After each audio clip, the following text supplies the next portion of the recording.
Okay, so what I'm experimenting with now for you, and what I'd like you to do, is we're going to look at making flowers, and we're going to choose a variety of materials.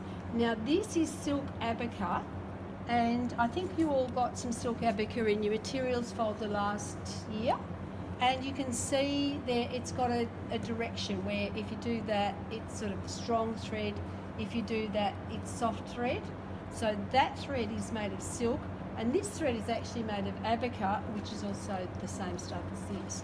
So if I'm to fuse these two together, if I fuse one going that way and the other going that way, that direction cancels itself out. And that's how I can tool these up to make these flowers. Now, just for added degree of excitement, I've used, you can see what I've done. I've got two colours. Some of them I've put the red on the top, and some of them I've put the pink on the top. You're getting to see all this nice and close? That's good. Okay, now the other thing that I wanted to do was to fuse Dupion silk with the Blysafix onto some sinamay, so that it gives you some fairly robust flowers. So we're going to tool these this afternoon, but what I want you each to do is to get a sample from me of each of the combinations, so that you can say, well, I'm going to make a silk and sinamay flower, or I'm going to make a silk abaca flower. The reason I'm doing this and dancing around is because there's also, can you see the black leather one there somewhere? Yes. Here it is, yeah. So this one here is made using exactly the same technique. I usually do this with the third years, but you're all pretty adventurous folk. I've fused the silk onto the back of the leather, and then I've just lightly stiffened it, and it's tooled up really nicely, and I've made that into a flower.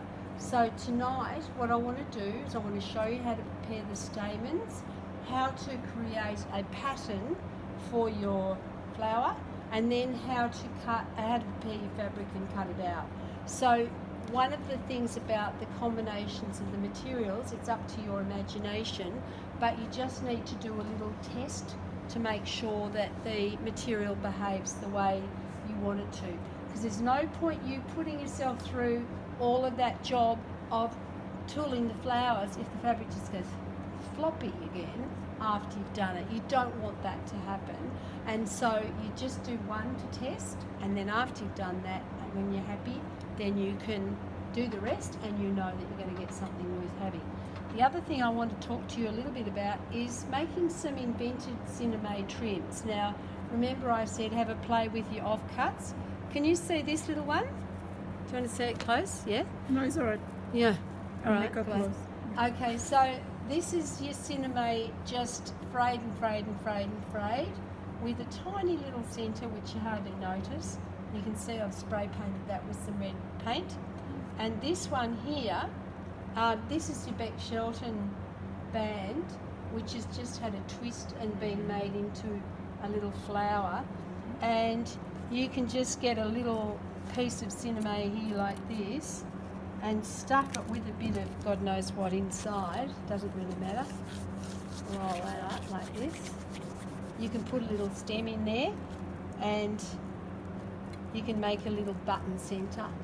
So, you know, this is where, you know, depending on how resourceful you are, if I put a bit of a wire into that, wrap that with a bit of thread, then that gives me a button centre, and then I can do bias, cut things, I can fray things, I can do, if I wanted to, I could do little loops like this. I'll show you this as well.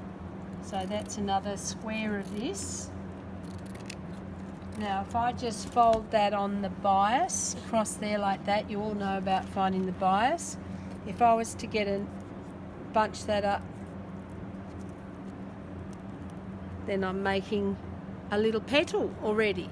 So you don't have to have flower tools. Flower tools are fun, and you can have them. Here, it's my computer sitting on the flower tools by you. And if you look in here, while you're in here, these are all mine. while you're in here, you are welcome to use these. Yes, exactly. Now I'm going to make it. Hey? Magical box.